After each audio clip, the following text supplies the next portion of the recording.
Hello दोस्तों, स्वागत है आप सभी के इस यूट्यूब चैनल में। आज हम बात करेंगे हिंदी साहित्य के इतिहास के एक टॉपिक के बारे में जिसका नाम है इतिहास दर्शन और साहित्य इतिहास। इतिहास दर्शन और साहित्य इतिहास। इतिहास की जानकारी साहित्य इतिहास की जानकारी को बढ़ाती है। इसीलिए साहित्य इतिहास को जानने से पूर्व इतिहास दर्शन को जानना अति आवश्यक है। इतिहास अर्थ और परिभाषाएं। इतिहास शब्द इतिहास से बना हुआ है, जिसका शाब्दिक अर्थ होता है ऐसा ही हुआ है। शाब्दिक अर्थ को देखें तो पता चलता है कि इतिहास का संबंध अतीत से होता है। तो मैं आपको एक बात बताना चाहूँगा, अतीत और इतिहास में क्या फ़र्क है। हो सकता है आप में से बहुत लोगों को पता हो, लेकिन जिनको नहीं पता मैं उनको बता देता हूँ। आप कहेंगे अतीत और इतिहास दोनों तो वही होता है जो बीता हुआ है।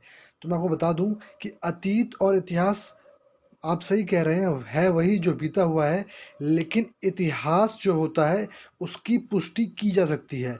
लेकिन अतीत की पुष्टि, सर्वथा अतीत की पुष्टि नहीं की जा सकती, लेकिन इतिहास, हम उसी को इतिहास कहेंगे जिसको हम फैक्ट के द्वारा प्रूव कर सकें। यानी बैटल ऑफ प्लासी हुआ, प्लासी का युद्ध हुआ, बैटल ऑफ बक्सर हुआ, बक्सर का युद्ध हुआ, यानी इसकी हम पुष्टि कर सकते हैं। तो इसको हम इतिहास कहते हैं। अतीत में हम कल्पनाएं भी शामिल कर सकते हैं, लेकिन इतिहास में कल्पनाएं शामिल नहीं होती हैं। भारतीय पाश्चात्य विद्वानों ने इतिहास के व्यापक स्वरूप की विवेचना की है। विभिन्न विद्वानों द्वारा दी गई परिभाषाएं निम्नलिखित हैं। हेगल ने लिखा है, इतिहास केवल घटनाओं का अन्वेषण तथा संकलन मात्र नहीं है, अपितु उसके भीतर कार्य कारण संबंध विद्यमान है।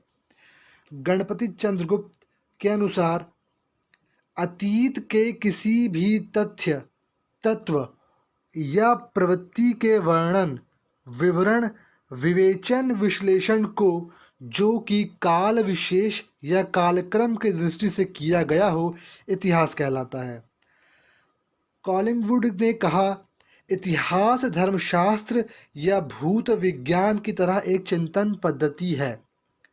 यह एक प्रकार का शोध है, खोज है, अन्वेषण है। चंद्र पांडे के अनुसार इतिहास एक ऐसा ज्ञानमय अनुशासन है जिसके माध्यम से किसी देश की सभ्यता और संस्कृति को देखा परखा समझा जाता है।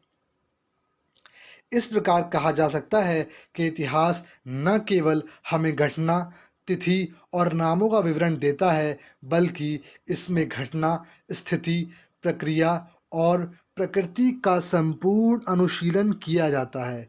इतिहास से मनुष्य का नाता अत्यंत पुराना है। मानव की समस्त क्रिया तथा प्रतिक्रिया आदि का समावेश इतिहास में किया जाता है। हमारे सारे संस्कार, व्यवहार, संस्कृति, सबको हम इतिहास की आंखों से देख सकते हैं। बिना अतीत को जाने वर्तमान स्वरूप को नहीं समझा जा सकता। मनुष्य एक सामाजिक प्राणी है। समाज में अनेक घटनाएं घटती रहती हैं। घटनाओं का इतिहास बनता जाता है और वही इतिहास हमें अतीत से जोड़कर रखता है। इस प्रकार मनुष्य इतिहास दर्शन और इतिहास विवेक के नए गवाक्षों को खोलता है। इतिहास के विषय में कुछ भ्रम लोगों के मन में आते हैं कि इतिहास केवल खंडित शवों, खंडित जीवन या व्यर्थ बीते समय तक की जानकारी देता है, जबकि वास्तविकता यह है कि इतिहास हमें नई व्याख्या, नई प्रेरणा, नई दृष्टि देता है। वह हमारे भावी जीवन का निर्माता होता है। इतिहासकार एवं इतिहास बोध।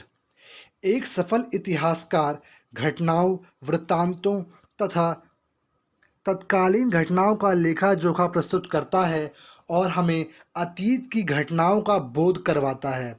इतिहासकार अपने अध्ययन कार्य को दो तरह से प्रकट करता है, तथ्यों की जांच, दूसरी स्रोतों से तथ्यों का चुनाव। तथ्यों के चयन में इतिहासकार पूरी तटस्थता से कार्य करता है। इसमें इतिहासकार जितना तटस्थ होगा, अर्थात जितना न्यूट्रल होगा, उसका इतिहास उतना ही प्रामाणिक और विश्वसनीय होगा। इतिहासकार की ईमानदारी और तटस्थ रुख अपने सच्चे इतिहास बोध का निर्माण करते हैं। आचार्य रामचंद्र शुक्ल ने साहित्यिक इतिहास के विषय में कहा है कि जबकि प्रत्येक देश का साहित्य वहाँ की जनता की चित्तवृत्ति का संचित प्रतिबिंब होता है, तब यह निश्चित है कि जनता की चित्तवृत्ति के परिवर्तन के साथ साथ साहित्य के स्वरूप में भी परिवर्तन होता जाता है। आदि से अंत तक इन्हीं चित्तवृत्तियों की परंपरा को परखते हुए साहित्य परंपरा के साथ उनका सामंजस्य दिखाना ही साहित्य का इतिहास कहलाता है। एवं मैं दोबारा रिपीट कर देता हूँ इसको। आचार्य रामचंद्र शुक्ल ने साहित्यिक इतिहास के विषय में कहा है, जबकि प्रत्येक देश का साहित्य वहाँ की जनता की चित्तवृत्ति का संचित प्रतिबिंब होता है, तब यह निश्चित है कि जनता की चित्तवृत्ति के परिवर्तन के साथ साथ साहित्य के स्वरूप में भी परिवर्तन होता जाता है। आदि से अंत तक इन्हीं चित्तवृत्तियों की परंपरा को परखते हुए साहित्य परंपरा के साथ उनका सामंजस्य अर्थात तालमेल दिखाना ही साहित्य का इतिहास कहलाता है। जनता की चित्तवृत्ति बहुत कुछ राजनीतिक, सामाजिक, सांप्रदायिक तथा धार्मिक परिस्थिति के अनुसार होती है। साहित्यकार के लिए परम आवश्यक होता है कि वह साहित्य एवं साहित्यिक विधाओं की पूरी जानकारी हासिल करके तथा साथ साथ धर्म, दर्शन, समाज आदि को इतिहास में शामिल करे। तभी वह साहित्य के विश्वसनीय और प्रामाणिक इतिहास की रचना कर सकता है। साहित्य इतिहास शब्द का प्रयोग सबसे पहले वाल्तेयर ने 18वीं शताब्दी में किया था। इसके बाद हेगल तथा अनेक विद्वानों ने इस शब्द का प्रयोग किया। हेगल का मानना है कि इतिहास दर्शन का अर्थ इतिहास संबंधी चिंतन युक्त विचारों के अतिरिक्त कुछ नहीं है। आधुनिक काल में साहित्य इतिहास लेखन की परंपरा को विशेष दर्जा दिया गया, जिससे यह एक दर्शन के रूप में माना जाने लगा। इसके अध्ययन की पूर्व पीठिका को प्रस्तुत करना कुछ सरल कार्य नहीं है, क्योंकि पाश्चात्य विद्वानों, दार्शनिक, इतिहासकारों, आलोचकों और भारतीय विद्वानों ने इसके विकास एवं सिद्धांतों पर अलग अलग मत व्यक्त किए। विकासवादी सिद्धांतों के अध्ययन में इतिहास की नई व्याख्या प्रस्तुत की गई है। इस संदर्भ में दार्शनिक कांत का मत है कि सृष्टि का बाह्य विकास प्रकृति की आंतरिक विकास प्रक्रिया का प्रतिबिंब मात्र है। हेगल के विचार इस प्रकार प्रस्फुटित हुए हैं कि इतिहास केवल विद्यमान है। विश्व इतिहास की प्रक्रिया का मूल लक्ष्य मानव चेतना का विकास है, जो द्वंद्वात्मक पद्धति पर आधारित है। यह सिद्धांत प्रकृति और भौतिक वस्तुओं के पारस्परिक द्वंद्व को भी मान्यता देता है।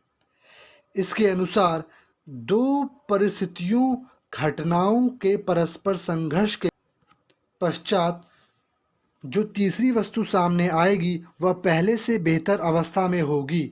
यह बात समाज व भौतिक संसार की समस्त वस्तुओं पर लागू होती है। इस प्रकार इतिहास दर्शन का यह विकासशील दृष्टिकोण साहित्य इतिहास दर्शन को जानने के लिए उपयोगी एवं मान्य है। इसके अंदर मानवीय समाज की समस्त परिस्थितियों का लेखा जोखा होता है। इसीलिए साहित्य में तत्कालीन इतिहास मुखर हो पाने में समर्थ होता है। इस प्रकार कहा जा सकता है कि साहित्य का इतिहास मात्र इतिहास ही नहीं होता, बल्कि इसके माध्यम से युगीन इतिहास को भी प्रकट किया जाता है। साहित्य इतिहास दर्शन की इस विकासशील परंपरा का उल्लेख अनेक साहित्यकारों ने किया है। डॉक्टर नगेंद्र के अनुसार उन्होंने हिंदी साहित्य का इतिहास में कहा कि आज साहित्य का अध्ययन विश्लेषण केवल साहित्य तक सीमित रहकर नहीं किया जा सकता। उसकी विषयगत प्रवृत्तियों और शैलीगत प्रक्रियाओं के स्पष्टीकरण के लिए उसे संबंधित राष्ट्रीय परंपराओं, सामाजिक वातावरण, आर्थिक परिस्थितियों, युगीन चेतना एवं साहित्यकार की वैयक्तिक प्रवृत्तियों का विवेचन करना पड़ता है। डॉक्टर विशंबरनाथ उपाध्याय के अनुसार साहित्य इतिहास दर्शन सामान्य इतिहास दर्शन के समानांतर होता है। उनके अनुसार साहित्य के इतिहास लेखक को उस सामाजिक संदर्भ का ध्यान रखना चाहिए जिसमें वह साहित्य प्रादुर्भूत हुआ है। इस संबंध में आचार्य रामचंद्र शुक्ल द्वारा रचित हिंदी साहित्य का इतिहास उल्लेखनीय है। एएच काफे के अनुसार साहित्य इतिहास दर्शन के लिए युग चेतना नामक सिद्धांत दिया है, जिसके अनुसार साहित्य के इतिहास की व्याख्या तदयुगीन चेतना के आधार पर की जानी चाहिए, लेकिन इसके साथ ही पूर्ववर्ती परंपराओं का भी कुछ न कुछ प्रभाव होता है।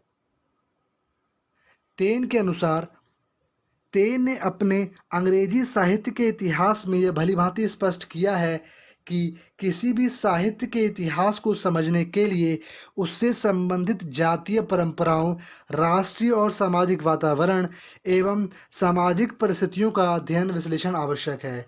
इसके लिए उसने जाति, वातावरण एवं क्षण विशेष के 3 तत्वों का उल्लेख किया है। इसी के साथ इस वीडियो को यहीं ख़त्म करते हैं और अगली वीडियो में हम पढ़ेंगे साहित्य इतिहास दर्शन के तत्वों के बारे में। धन्यवाद।